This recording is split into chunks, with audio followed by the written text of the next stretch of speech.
Hello everyone, how you guys doing? Hopefully you guys are having a wonderful day. Today we are here with a dark crab fishing guide in old school RuneScape in my endless adventure to make as many guides as possible. Hopefully you guys enjoy. If you do, make sure to leave a like, would appreciate it greatly. But with that said, let's go ahead and get on into the guide. So to start, as far as what you're going to need for the requirements, 85 fishing is going to be required. However, higher is preferred. If you're in the 90s, that's going to be ideal.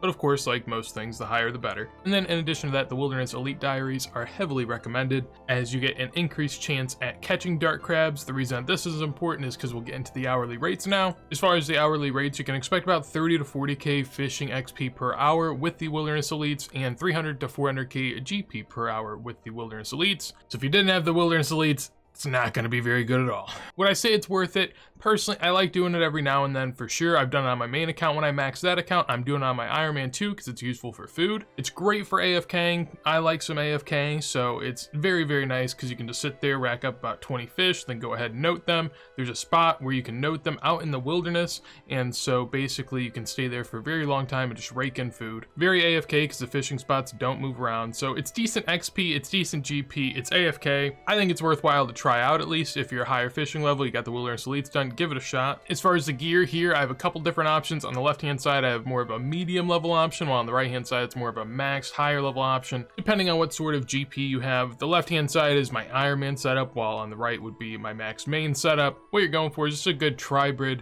defensive setup. So you want some melee, you want some range, you want some mage, a little bit of everything. And we're also going to be in the wilderness, if that wasn't apparent given the gear that we have. So you only want to bring 3 or 4 things with you that you don't want to lose at all. Any more than that, and that's going to be a bit worrisome. So on the left hand side here, there'd be 3 things really worth keeping, while on the right hand side there's 4, so you got to pay attention to that. So then getting on over to my account in the inventory and how to get there and all that jazz. So for where we're going to have to go, I'm going to start in Edgeville and then use the lever, and we'll be sent out to the level 50 wilderness area. For the inventory, I recommend bringing a lockpick. It's very useful for getting away. In addition to that, a lobster pot is going to be necessary along with dark bait to be able to catch the dark crabs. Then you're going to need 50 GP for every crab you want to note. So I'm bringing 22k GP. The reason I'm not bringing 20k and I'm bringing a little bit more is if you have the Rada's Blessing, you get an extra chance to catch double fish.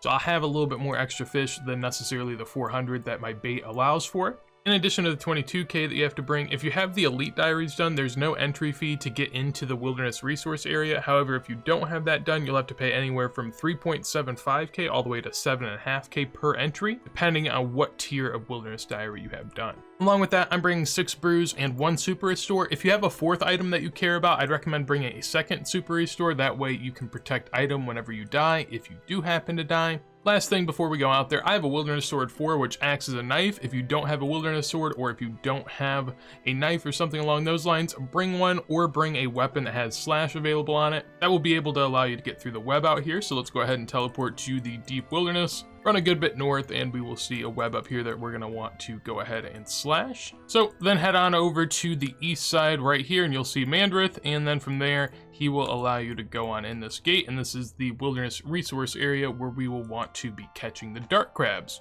As you can tell, down here there is a dark crab location along with a fire and piles as well, so you're going to want to just walk up onto these and then go ahead and start caging them. Catch rate is somewhat decent. You should be able to get about 300, maybe a little more, dark crabs per hour, and the fishing spots never move. These always stay the same. Personally, I use this one just because it's the closest to piles.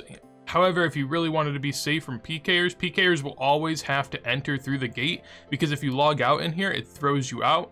So Pkers always enter over there. So if you wanted to be safe from Pkers, maybe you could stand over here and that would give you a little extra time in case one of them does appear. Also, they can scout you from the south if they're just cheap and don't want to check in here with a little bit of coin. So if you ever see one running around down here, be a little weary. Then once you have a full inventory of dark crabs, just run on over here, use them on piles, and he will request 50 GP per one. Just go ahead and say yes, and then he will note them for you. But really, that's all you need to know in terms of the process. You can catch clues out here every now and then from fishing too, which could be useful to you if you care about them. So a couple tips to note here: whenever I am at dark crabs and looking to AFK, I will go to the Runelight plugin within Runelight, then I will click on the settings icon.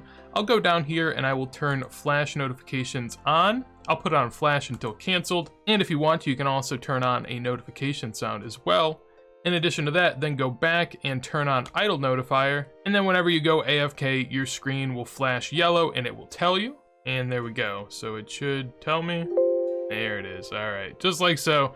A little bing through the windows and some yellow flashes as well. So very useful if you want to go ahead and throw that on also. And then finally, to talk about Pkers. So typically there's two different things that I'll do depending on if it's a Pker that knows what they're doing. So for one, whenever someone hops in here on you, first thing you want to do, throw on your mage prayer, throw on any sort of mage boost you have as well, and run on over to the door. On your way on over here, what you should have done is you can right click a Pker and press look up, and it'll look up their stats. Look up their stats. If it doesn't look like they have the stats to be able to do the Wilderness Elite Diaries, then you know it's going to cost them money whenever they want to enter and leave this place.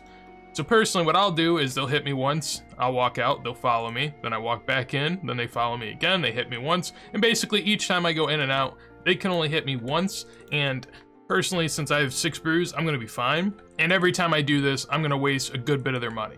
And essentially, if they really want to kill me, they're going to have to waste hundreds of thousands of GP, which is essentially what I have. So if I'm wasting their time, wasting their GP, I know they'll be less likely to kill me in the future. I know they're not having fun.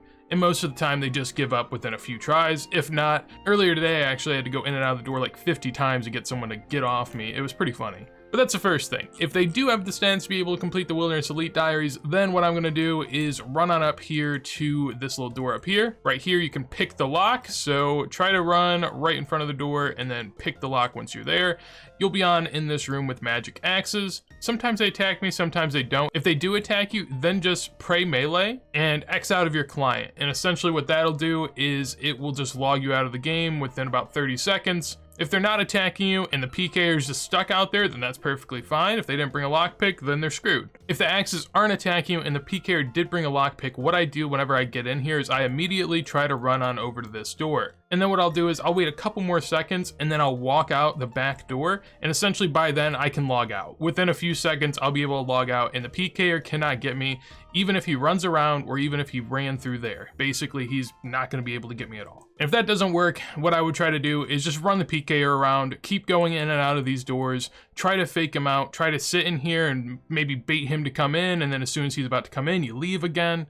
Just mess with the PKers like that, and typically 80 to 90% of the time you're gonna get out of here. The only time I've really ever had any problems where I felt like I was obviously dead was a time where there was like 20 guys out here and they all sort of just kept opening and closing doors and everyone was gonna hit me no matter where I went, to be honest. If it's a team of 5, 10, 20 people, I'll be real, you're probably gonna die, and that's okay. You shouldn't be bringing anything too much here in the first place. Also, one thing I should say, I don't think I need to say this, but I will do it anyways. Be very careful. Click this option in the settings to prevent PK sculling. That way you don't lose any of the items that are on your person that you don't want to lose in the first place. But yeah, that is going to be it for this video. Hopefully you guys enjoyed. If you did, make sure to leave a like. On top of that, got plenty of links down in the description where you can find myself and my community. And if you want to see more videos like this as soon as I go live, make sure to subscribe. But with that said, hopefully you have a wonderful day and peace.